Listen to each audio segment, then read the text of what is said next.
всем большой привет. Это я, Светлана. Как у вас дела? Что нового? Что интересного в жизни? А у меня есть новость, и даже не одна. Aujourd'hui, je vous présente ma vidéo numéro 100. Un joli nombre, n'est-ce pas? Tout rond, tout beau. Et je parle que de mes cours numérotés. Parce qu'en réalité, il y a encore 10 vidéos qui n'ont pas de numéro. C'est ma série 4 saisons. Vous l'avez vu? Le 100e cours, il ne peut pas être comme les autres. Vous êtes d'accord? Un nombre pareil, ça se fête. C'est pourquoi j'ai décidé de partager avec vous un événement de ma vie privée. Waouh! Moi qui ne voulais pas parler de ma vie privée sur ma chaîne, cette fois-ci, je ne peux pas me taire. Je ne peux pas m'empêcher de vous raconter une belle histoire. Cette année 2024, j'ai vécu, un peu par procuration, vous allez voir, quelque chose d'extraordinaire. J'ai vécu et je vis toujours. C'est quelque chose de très fort, très intense, très émotionnel. C'est une grande joie et en même temps un super stress. Vous allez me comprendre. Mais d'abord, je voulais vous poser une question. Est-ce que vous regardez la télé? Si oui, est-ce que vous regardez la chaîne TF1? Oui aussi? Alors, est-ce que vous connaissez l'émission Koh Lanta? Ah ah! Si vous aimez cette émission, est-ce que vous savez que cette année, un des 24 candidats a été russe? C'est un garçon, il s'appelle Maxime, et c'est mon fils. Eh oui, Maxime, c'est mon fils. Aujourd'hui, je vais vous parler de lui, mais pas que. À travers de cette histoire, je vais vous donner, comme d'habitude, quelques règles de la grammaire russe. Ça reste quand même en cours.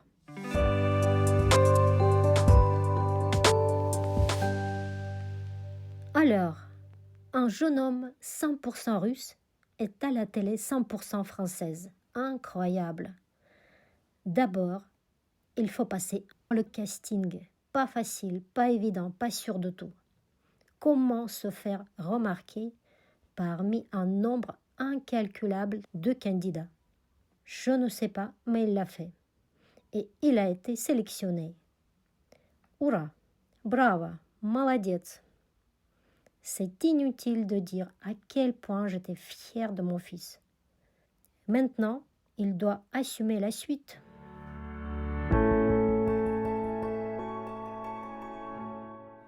Mon Dieu, qu'est-ce que j'étais inquiète. Partir pour la première fois de sa vie si loin, en Philippines. Ok, mais une personne de type complètement nordique, dans un climat tropical, c'est juste incompatible, insupportable, invivable. Et vivre en communauté et être filmé 24 heures sur 24, manquer de nourriture et de confort, et les épreuves physiques et morales super dures, inimaginables pour moi.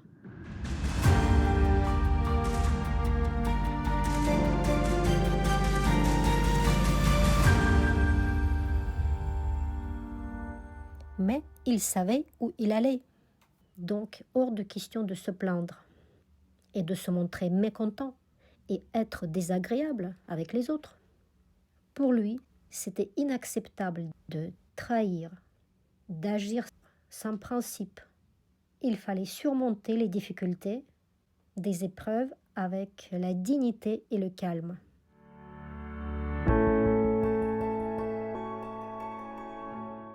Trois mois après le tournage, tous les mardis soirs, j'ai regardé l'émission sur TF1 en me disant « Je reconnais mon grand garçon, fort et fidèle, ma force tranquille. Ok, il n'est pas irréprochable, mais c'est un gars bien. Je suis fière de lui. »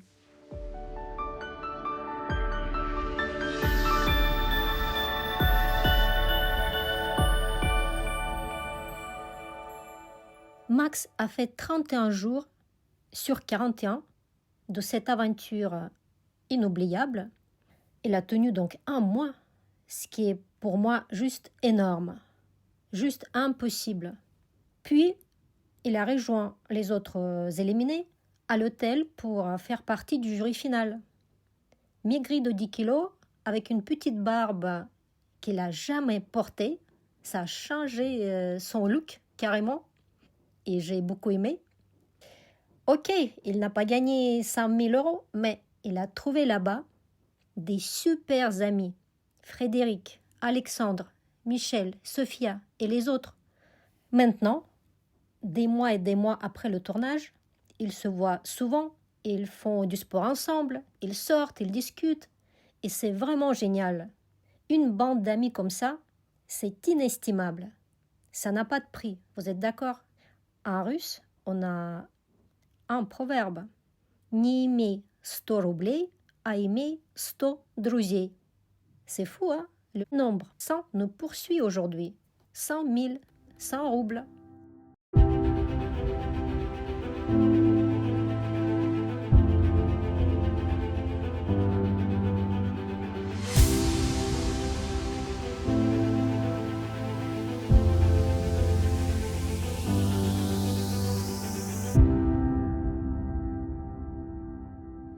Vous savez, en Russie, il a un équivalent de koh Lanta. En fait, dans beaucoup de pays, il a des émissions similaires. En Russie, ça s'appelle Последний герой, le dernier héros. La différence peut-être qu'en Russie, souvent, les participants, ce sont les gens connus, les stars, les acteurs, les chanteurs, les gens de showbiz. Et en France, c'est vraiment populaire. N'importe qui peut devenir un candidat. La preuve, mon fils, un gars normal, un Parisien ordinaire. Voilà.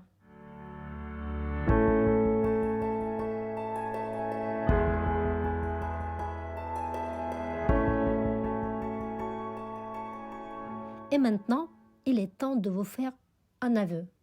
Sur son profil de koh Lanta, Maxime s'est présenté comme un coursier en vélo. Mais, désolé, ce n'est pas vrai, ce n'est plus vrai. C'était sa légende stratégique pour passer plus facilement le casting. Et ça a marché. Des milliers de personnes postulent pour l'émission. Être pris, être sélectionné, c'est une chance. C'est déjà une petite victoire. Surtout si tu rêves de koh Lanta depuis ton enfance. Pour être honnête, il a fait ce métier, mais il y a très très longtemps, pendant ses études à la fac de STAPS à l'université Paris-Descartes. Depuis, beaucoup de choses ont changé. Il a décidé de monter sa petite entreprise qui se développe et commence à porter ses fruits. Maxime crée et fabrique des très jolis patchs thermocollants qui ont déjà pas mal de succès sur Internet. Si ça vous intéresse, le lien à la demande. Il est indépendant, il fait ce qu'il aime, il est épanoui et c'est tout ce qui compte.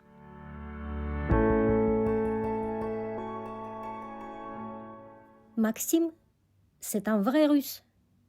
Il est né en Russie, de 2 parents russes. Sa langue maternelle est russe. En fait, quand on est arrivé en France, il y avait juste 4 ans et demi. Il ne connaissait pas un mot français. Il ne disait rien. En France, pendant les premiers 6 mois. Désespérant. Moi, j'avais peur, j'étais très inquiète. Heureusement qu'un psy m'a dit « C'est normal, pour les petits, c'est un délai normal. » On l'a mis tout de suite à l'école maternelle. Son maître, heureusement, c'était un garçon, très rare, à l'école maternelle. Il était tout le temps avec lui. Il a appris tout. Magnifique. Au bout de ces 6 mois, il parlait français sans aucun accent, avec un bon vocabulaire de son âge.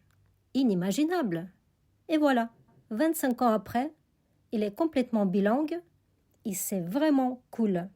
À la maison, on parle avec lui russe, évidemment.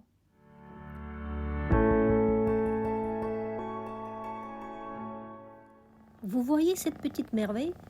Ce chaton adorable, c'est notre Pito. Pourquoi Pito? Ah bah c'est très simple. C'est le diminutif de Pitogo, le nom de l'équipe rouge de koh, vous vous rappelez? Il avait 2 équipes, rouge et jaune. Maxime faisait partie de l'équipe rouge. Il était très fidèle à cette équipe, jusqu'au bout. Ce chaton, c'est un symbole de beaucoup de choses. Pito, pour nous, est le double souvenir. Vous savez pourquoi? Déjà, pour la koh, cette aventure extraordinaire, parce qu'il est né en 2024, et puis, il est né le jour de la rencontre de mon fils et ma belle-fille. C'est fou, hein? C'est chouette. C'est très, très romantique. On l'adore, ce petit Pito. Il a un super caractère et il est très, très beau.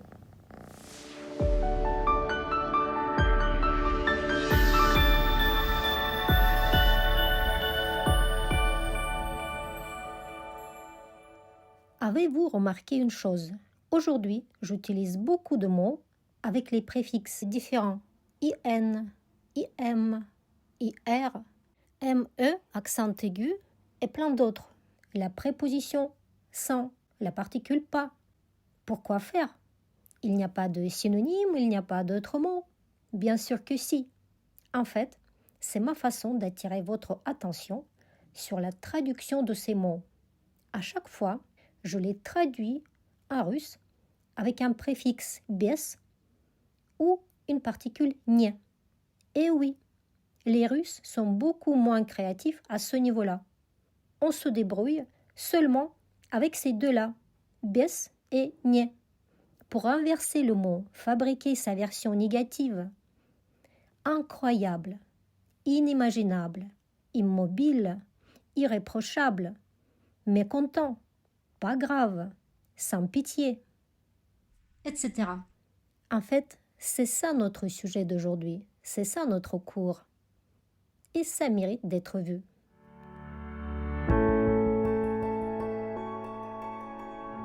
La particule nie est assez universelle en russe pour former le négatif. Ce nie, on voit partout, avec les verbes, avec les adverbes, les adjectifs, les pronoms. Avec les verbes, la particule nie remplace ne pas en français. Elle s'écrit toujours séparément. C'est une règle absolue.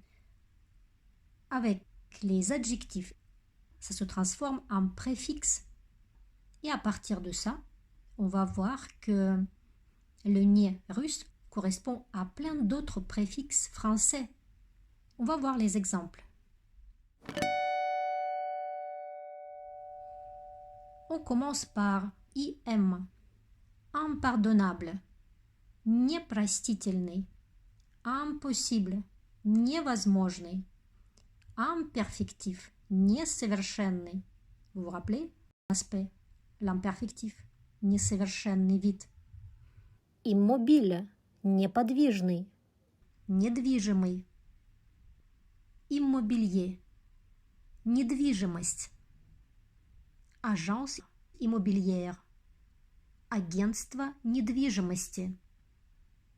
Improbable, невероятный, неправдоподобный. Ampère, нечетный.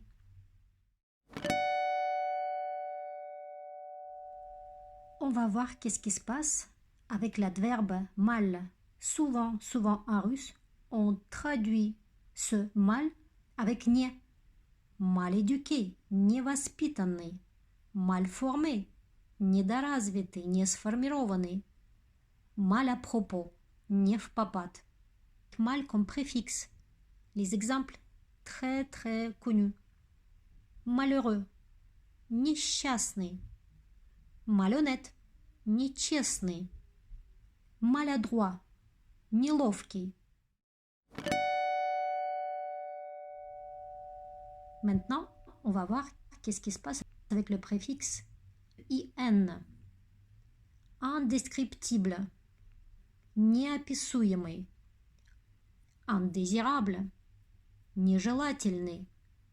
Insupportable, невыносимый. Invisible, невидимый. Intraduisible, непереводимый. Indiscret, нескромный. Interminable, нескончаемый. Indéfini, неопределенный. Incroyable, невероятный.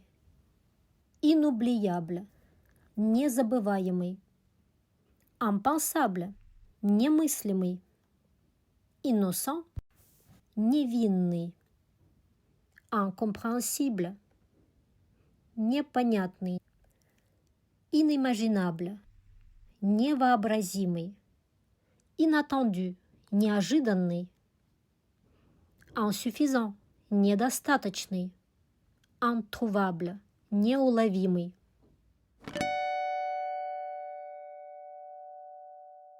La particule pas. Pas bien, нехорошо. Pas mal, неплохо. Pas assez, недостаточно.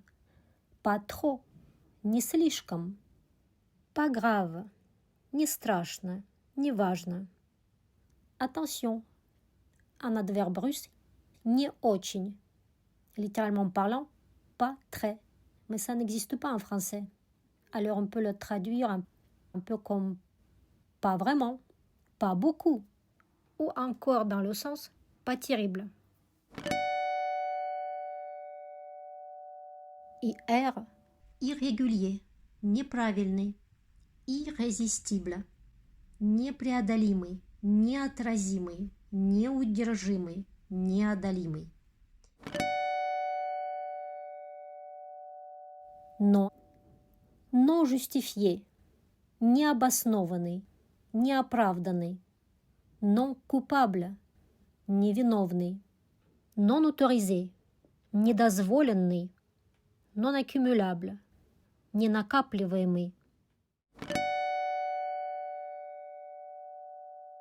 ME, accent aigu, mécontent, недовольный.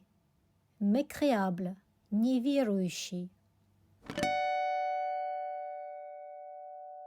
D, E, accent aigu S, désagréable, неприятный, désapprouvé, неодобренный.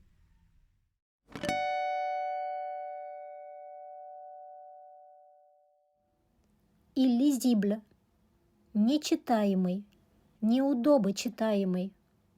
Illégal, нелегальный, незаконный.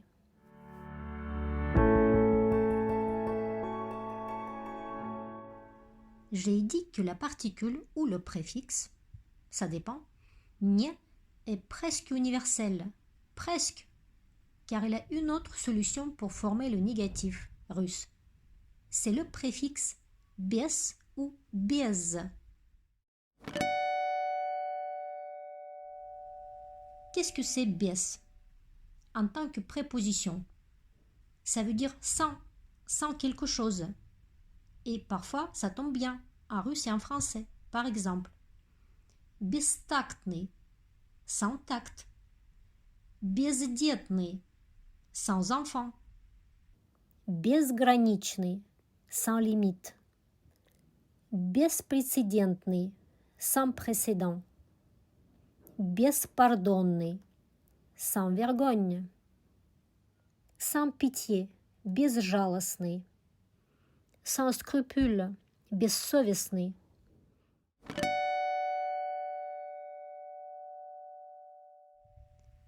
Бесконечный, infini. Бесполезный, inutile. Insensé, бессмысленный. Insomnie, бессонница. Insensible, бесчувственный. Беспокойный, inquiet. Безразличный, indifférent.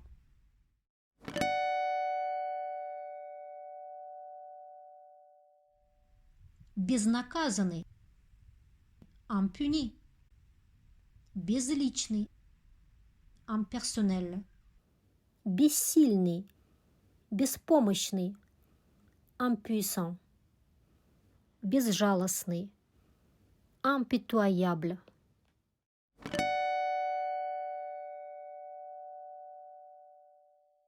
Irréprochable, безупречный, безукоризненный. Irresponsable, безответственный.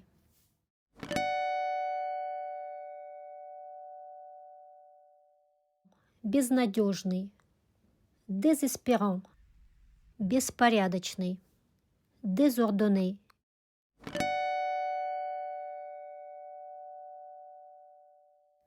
Illettré, безграмотный. Illimité, безграничный, беспредельный.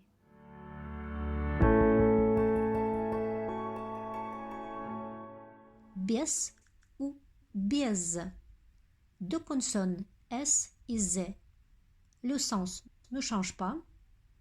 Ces consonnes-là, c'est une paire des consonnes sonores et sourdes. Vous vous rappelez? Il a 6 paires.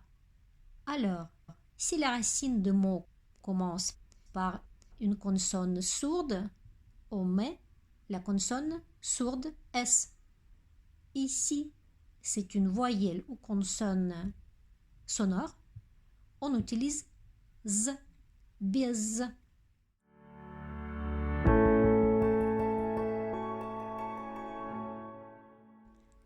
Il y a quand même pas mal de mots étrangers qui restent intouchables. On ne change pas leur préfixe. Par exemple, désinformé, désinформированный, désorienté, дезориентированный.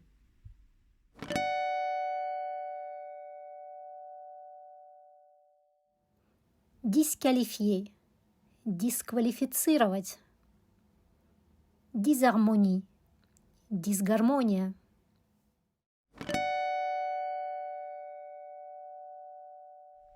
Irrationnel, irрациональный.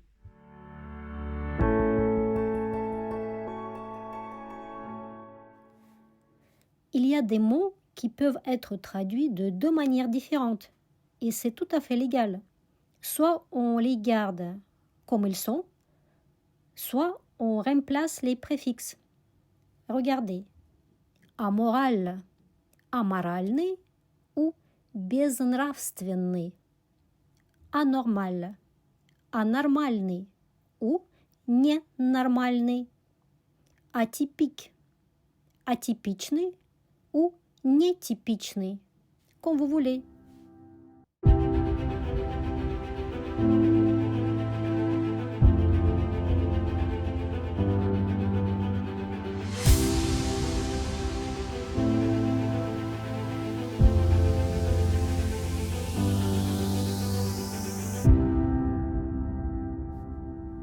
Et voilà, la Koh-Lanta 2024 est terminée lors de la soirée finale sur le plateau de TF1, où j'étais présente, bien évidemment.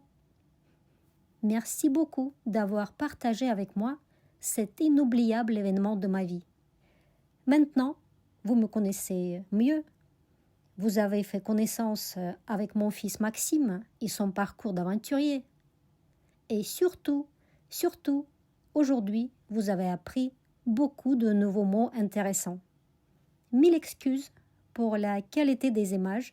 Je les ai ramassées un peu partout où je pouvais. Mais toutes ces photos et vidéos me tiennent vraiment à cœur. Maxime, est-ce que quand vous les voyez tous les deux, là, vous vous dites c'est une finale qui symbolise cette aventure extraordinaire à laquelle vous avez participé?